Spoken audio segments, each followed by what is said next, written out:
adik-adik. Sehat semua? Sehat. Oke, hari ini kita mau membahas tentang halal ya. Halal ini nanti semua masing-masing saya beri tugas untuk mencari PU atau pelaku usaha yang berada di wilayah Tegal Gede. Untuk itu pastikan bahwa PU tersebut memproduksi makanan dan minuman.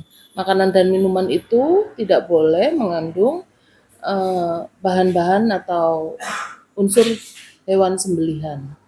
Kalau ikan itu boleh.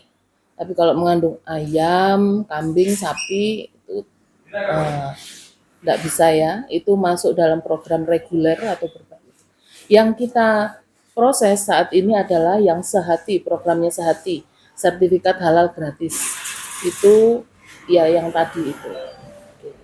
Nah, langkah awal tentukan bahwa PU tersebut memiliki NIB, ini lebih mudah. Tapi kalau ketemu sama PU yang tidak memiliki NIB ya sudah tidak apa-apa. Kita bantu proses NIB-nya. Salah satu yang nanti kita butuhkan untuk NIB itu adalah foto KTP, KTP-nya orangnya itu ya di foto atau di fotokopi bisa atau di foto aja. Itu bisa. Kemudian nomor WA yang aktif. Nomor WA yang aktif itu dibutuhkan untuk ini, untuk jadi untuk salah satu syarat bahwa nanti beberapa aplikasi itu akan dikirim ke WA itu untuk di apa itu istilahnya itu ya, di diverifikasi gitu. Kemudian untuk ininya, untuk beberapa yang akan ditanyakan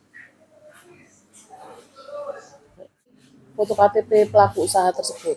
Kemudian nama pemilik. Nanti ini dicatat atau dibuat kayak apa ya?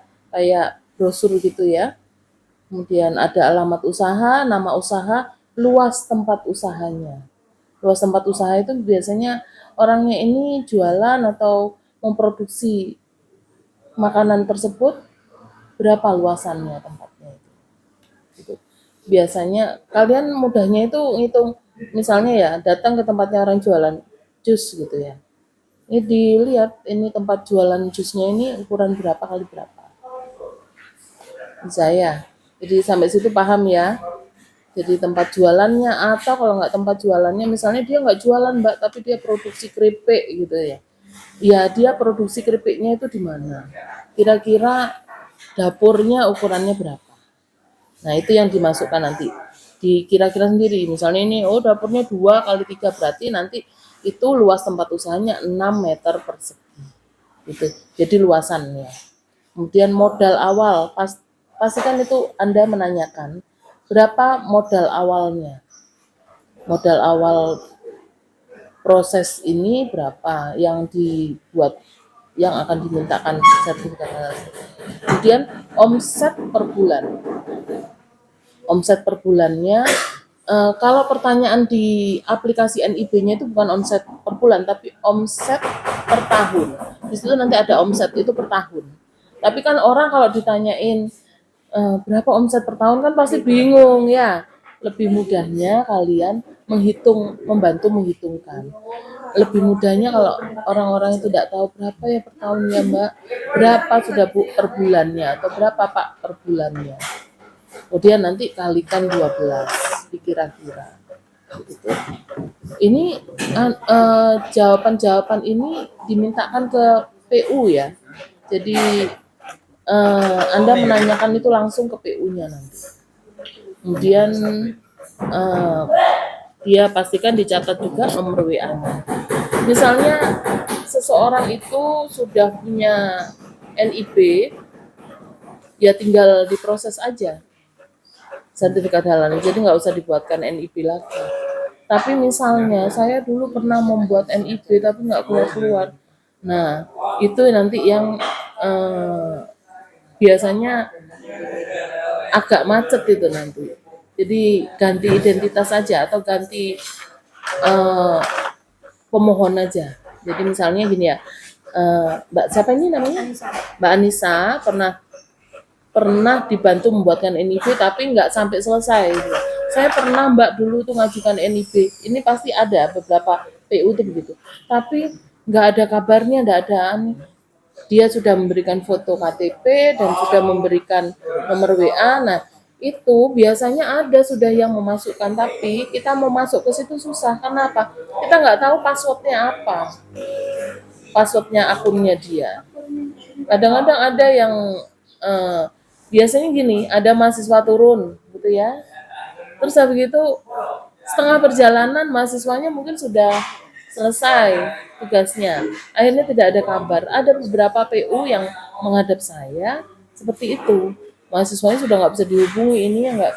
Tapi akunnya dia pada waktu saya memasukkan nomor NIK-nya, KTP-nya, WA-nya dia, di situ di aplikasi terjawab ini, nomor WA atau nomor KTP NIK sudah terdaftar atau sudah pernah dipakai. Nah, hasilnya apa kita nggak tahu, jadi nggak bisa masuk. Jadi dia mengajukannya pakai nama anaknya bisa, atau nama suaminya, atau nama keluarganya. Yang penting nanti produknya kan bisa mendapatkan sertifikat halal, entah dengan identitas keluarganya yang mana. NIB dulu mungkin, kalau misalnya menemukan yang sudah punya NIB tambah enak, langsung masuk ke si halal. Tapi kalau misalnya nggak punya NIB, ya sudah kita bantu proses NIB. Gitu. Nah, untuk yang si halalnya itu lebih banyak lagi proses atau kuesioner yang harus kita ini mintakan nanti. Salah satunya tetap ya kirim foto KTP, JPEG, kemudian nanti foto KTP itu difoto ya, KTP-nya difoto. Perlu karena apa? KTP-nya nanti akan ini dimasukkan di aplikasi. Gitu. Jadi bukan hanya fotokopi tapi foto KTP-nya. Nah, produknya itu mereknya apa? Mungkin pakai nama merek warungnya, merek misalnya warung Anissa misalnya. Ya mungkin makanan-makanannya bernama ada Anissanya. Mungkin tanyakan sama PU-nya. Ini mau dikasih merek apa, Bu? Ya. Sampai sini ya, begitu ya. Itu sekilas tentang cara pengisian nanti NIB. Jadi NIB dan sertifikat halal. Saya harap teman-teman bisa membantu UMKM yang ada di wilayah sekitar Kelurahan Tegal Gede ini untuk bisa mendapatkan sertifikat halal. Gitu ya. Oke, siap ya?